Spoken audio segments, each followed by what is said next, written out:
आप तमाम सम्मानित शिक्षकों को मैं संतोष यादव इस चैनल के माध्यम से स्वागत करता हूं। प्यारे साथियों, आज मैं Jharkhand TNA second round exam जो आपका नवंबर में होना है उसके लिए मोस्ट इंपोर्टेंट प्रश्न लेकर के आया हूं और ये आपका एमसीक्यू टेस्ट मान करके चलिए। यहाँ पर प्रश्न को भी हमने लेकर के आया है और आंसर को भी साथ साथ यहाँ लेकर के आया है। ठीक है, प्रश्न आप पढ़िए और उसका आंसर सीधा आपका आंसर पर माइंड जो है केंद्रित हो जाएगा। ठीक है, तो प्रश्न साथ साथ पढ़ते चलेंगे और आंसर को भी पढ़ते चलेंगे ताकि आधा से अधिक प्रश्न जो है एक बार वीडियो देखिएगा तो आपका याद हो जाएगा। यहाँ पर सतत विकास पर बहुविकल्पीय प्रश्न है आपका कि यूएनसीईडी का पूरा नाम क्या है, मतलब विस्तारित रूप इसका क्या है। तो इसका विस्तारित रूप है पर्यावरण और विकास पर संयुक्त राष्ट्र सम्मेलन। ऑप्शन यहाँ पर आपका 2 करेक्ट हो जाएगा। ठीक है, ऑप्शन 2 करेक्ट हो जाएगा। हाईलाइटेड किया हुआ प्रश्न है, देखिए रेड से हमने प्रश्नों को हाईलाइटेड किया है इसका आंसर। ठीक है, देखिए प्रश्न है सेकंड नंबर। प्रश्न सेकंड नंबर क्या कर रहा है प्यारे साथियों, प्रश्न कहता है आपका कि मानव निम्नलिखित में से कौन सी गतिविधि अधिकतम पर्यावरणीय प्रदूषण का क्षेत्रीय और वैश्विक प्रभाव पड़ता है। तो इसका आंसर होगा औद्योगिकीकरण, शहरीकरण, खनन या कृषि। तो आंसर होगा औद्योगिकीकरण। ऑप्शन यहाँ पर करेक्ट हो जाएगा 1। ठीक है, इसके बाद प्रश्न है 3 नंबर। प्रश्न है कि पृथ्वी से खनिज और धातु का निष्कर्षण, पृथ्वी से खनिज और धातु का निष्कर्षण खाली जगह किसके द्वारा था, खनन द्वारा, सतत विकास द्वारा, कृषि द्वारा या परिवहन द्वारा। तो आंसर होगा खनन से। ठीक है, खनन से। इसके बाद का प्रश्न है आपका कि रासायनिक उद्योग खाली जगह का कारण नहीं है। रासायनिक उद्योग खाली जगह का कारण नहीं है। ध्वनि प्रदूषण के या परमाणु प्रदूषण या जल प्रदूषण या वायु प्रदूषण। तो प्यारे साथियों इसका करेक्ट आंसर क्या हो जाएगा, परमाणु प्रदूषण, जो कि ऑप्शन बी में दिया गया है। ठीक है, इसके बाद का प्रश्न देख लेते हैं। प्रश्न 5 आपका ये रहा, कह रहा है कि किसी दिए गए वातावरण द्वारा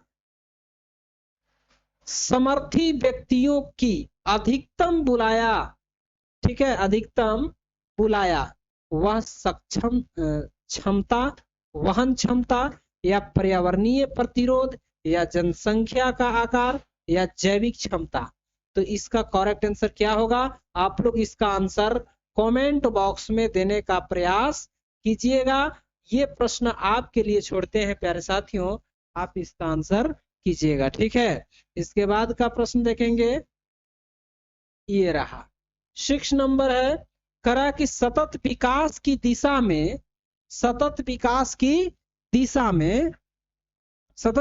दिशा में पहला कदम कहां उठाया गया था। सतत विकास की दिशा में पहला कदम कहां उठाया गया था, स्टॉकहोम सम्मेलन में या सैन फ्रांसिस्को सम्मेलन में या बैंकॉक सम्मेलन में या उपरोक्त सभी। तो आंसर होगा स्टॉकहोम सम्मेलन। ऑप्शन ए को लॉक कर देंगे, आपका करेक्ट आंसर रहेगा। ठीक है, इसके बाद प्रश्न है आपका 7 नंबर स्क्रीन पे और प्रश्न बहुत शानदार है प्यारे साथियों। इसको देखिए हम लोग कैसे करेंगे। करा कि सामाजिक, आर्थिक और पारिस्थितिकी समानता आवश्यक शर्त है प्राप्त खाली जगह। क्या होगा, आर्थिक विकास प्राप्त है या सामाजिक विकास या पारिस्थितिकी विकास या सतत विकास। तो आंसर होगा सतत विकास। ऑप्शन 4 को लॉक कर देंगे, आपका सबसे बेस्ट आंसर रहेगा। इसके बाद प्रश्न है आपका, प्रश्न है कि किस मनोवैज्ञानिक के अनुसार विकास एक सतत और धीमी प्रक्रिया है। ये आपका स्किनर।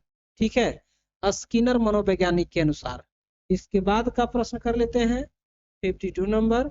प्रश्न जो है देखिए, प्रश्न जो है नंबरिंग में थोड़ा सा इधर उधर से प्रश्न लिया गया है, एक बुक से नहीं लिया गया है, इसीलिए प्रश्न को आप टेंशन मत लीजिएगा, केवल और केवल प्रश्न को पढ़िएगा, प्रश्न के नंबरिंग पर ध्यान मत दीजिएगा। ठीक है, नंबर पर आपका इससे कोई लेना देना नहीं है, प्रश्न को समझिएगा।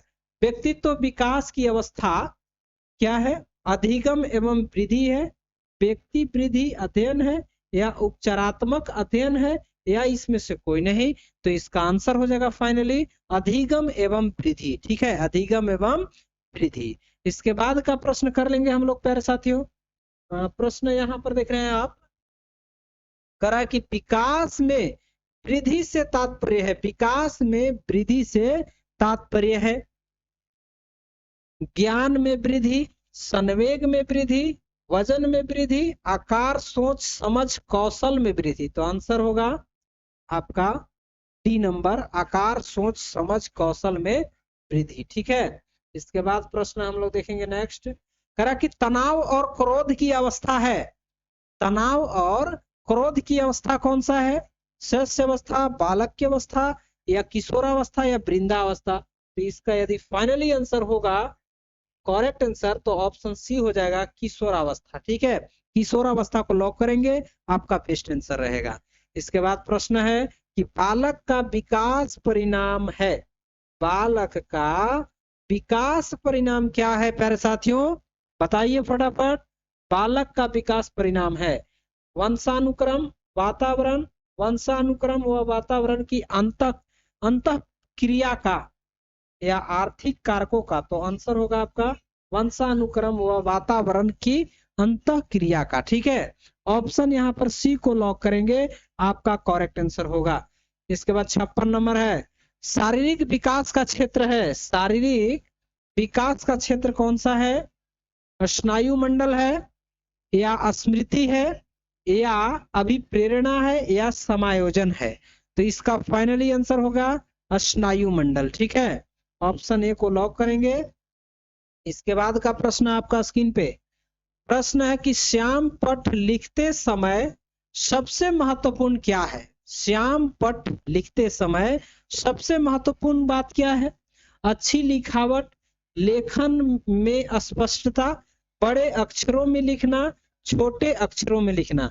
तो सबसे बेस्ट यदि आंसर होगा तो ऑप्शन बी होगा, लेखन में स्पष्टता। ठीक है, इसके बाद प्रश्न है कि शरीर के आकार में वृद्धि होती है, शरीर के आकार में वृद्धि होती है क्योंकि शारीरिक और गत्यात्मक विकास, या संवेगात्मक विकास, या संज्ञानात्मक विकास, या नैतिक विकास। तो इसका फाइनली आंसर शारीरिक और गत्यात्मक विकास हो जाएगा, ऑप्शन ए को लॉक करेंगे। ठीक है, इसके बाद का प्रश्न आपका, पियाजे ने संज्ञानात्मक विकास के अनुसार संवेदी क्रियात्मक अवस्था, एक बार और प्रश्न को देखेंगे। प्रश्न है कि पियाजे के संज्ञानात्मक विकास के अनुसार संवेदी क्रियात्मक अवस्था जन्म से 2 वर्ष तक बताया है, या 2 से 7 वर्ष तक, या 7 से 11 वर्ष, या 11 से 16 वर्ष। तो फाइनली आंसर ऑप्शन ए हो जाएगा जन्म से 2 वर्ष तक। ठीक है, जन्म से 2 वर्ष तक।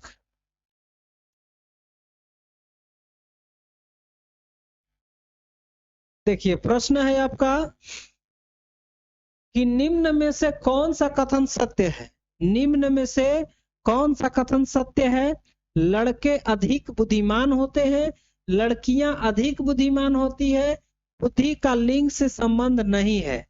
जी हाँ, बुद्धि से लिंग का कोई संबंध नहीं होता है। इसके बाद का प्रश्न देखेंगे हम लोग नेक्स्ट, करा कि परामर्श का उद्देश्य है, परामर्श का क्या उद्देश्य है प्यारे साथियों, परामर्श का क्या उद्देश्य है, बच्चों का समझाना, बच्चों की कमियों के कारण पता करना, या बच्चों को समायोजन में सहायता करना, या उपरोक्त सभी। तो ये सभी आंसर आपका होगा, ऑप्शन डी को लॉक कर लेंगे, बेस्ट आंसर रहेगा।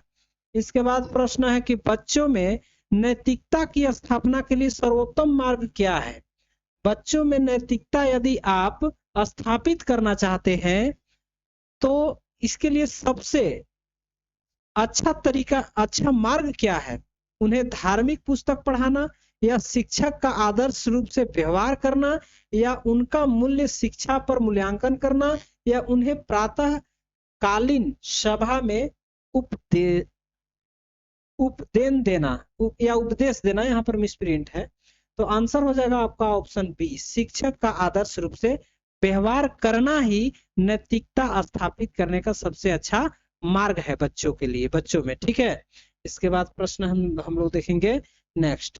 करा कि शिक्षा में फ्रोबेल का महत्वपूर्ण योगदान था। शिक्षा में फ्रोबेल का महत्वपूर्ण योगदान क्या था? खाली जगह विकास, मतलब व्यवसायिक स्कूल और विकास, या पब्लिक स्कूल और विकास, या किंडरगार्टन और विकास, या लैटिन स्कूल। तो देखिए, जब भी फ्रोबेल आएगा तो आंसर आप किंडरगार्टन कीजिएगा, या क्वेश्चन में किंडरगार्टन पूछा जाएगा तो आंसर फ्रोबेल कीजिएगा, ठीक है। ये दोनों आपका यहाँ से प्रश्न, दो प्रश्न बन सकते हैं, उलट फेर प्रश्न पूछे जा सकते हैं।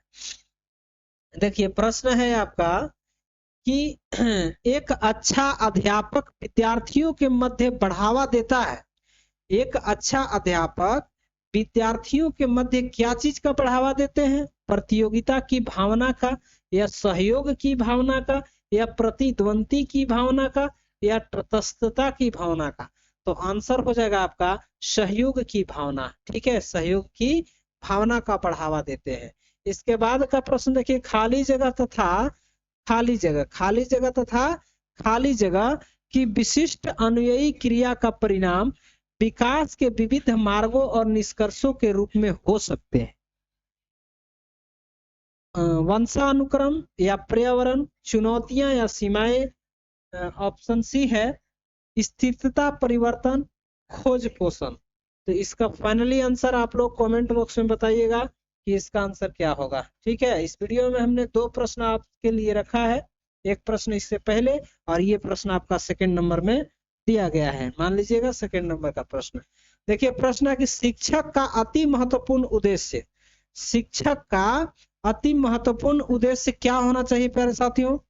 अब आपका ऑप्शन दिया गया है, आजीविका कमाना, या बच्चे का सर्वांगीण विकास, या पढ़ना एवं लिखना सिखाना, या बौद्धिका विकास। तो आंसर हो जाएगा बच्चे का सर्वांगीण विकास, ठीक है।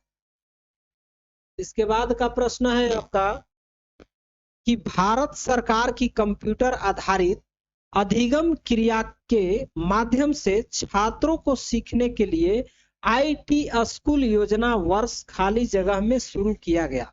किस वर्ष शुरू किया गया? तो ये आपका 2004 में शुरू किया गया था, ठीक है। इसके बाद प्रश्न है आपका नेक्स्ट, कह रहा है कि 6 से 14 वर्ष के बीच की आयु के बच्चों को एक मौलिक अधिकार के रूप में मुफ्त और अनिवार्य शिक्षा देने के उद्देश्य से सर्व शिक्षा अभियान वर्ष खाली जगह में शुरू किया गया। किस वर्ष शुरू किया गया? तो ये आपका 2001 में शुरू किया गया था। नेक्स्ट प्रश्न है कि स्तरीय मतलब गुणवत्तापूर्ण शिक्षा के लिए पाठ्यक्रम ढांचा राष्ट्रीय अध्यापक शिक्षा परिषद द्वारा खाली जगह वर्ष में निकाला गया था। किस वर्ष निकाला गया था? तो ये आपका 1998 में निकाला गया था प्यारे साथियों। इसके बाद का प्रश्न है आपका, और लगता है कि इस वीडियो का आखिरी प्रश्न होगा, ठीक है। निम्नलिखित में से कौन सा महत्वपूर्ण प्रभाव शिक्षण प्रभावकारिता पर निर्भर करती है? विद्यालय की संरचना, शिक्षकों की विषय की समझ, शिक्षक की योग्यता, शिक्षक की लिखावट। तो इसका आंसर आप बताएंगे। इसका आंसर हो जाएगा शिक्षक को विषय की समझ होनी चाहिए, ठीक है। तभी आप जो है शिक्षण कार्य में सबसे अच्छा प्रभाव डाल सकते हैं, ठीक है। तो ये थे आपके TNA एग्जाम के लिए कुछ महत्वपूर्ण प्रश्न, ठीक है। और आप लोगों का ये क्लास अच्छा लगा तो आप चैनल को जरूर सब्सक्राइब कीजिएगा और वीडियो को शेयर कीजिए अपने दोस्तों के पास, ताकि सभी लोग को यहाँ से बेनिफिट प्राप्त हो। और प्यारे साथियों, अभी तक आप मेरे चैनल पर बने हैं, इसलिए आप लोगों को बहुत बहुत धन्यवाद। मिलते हैं नेक्स्ट वीडियो में, तब तक के लिए थैंक्स।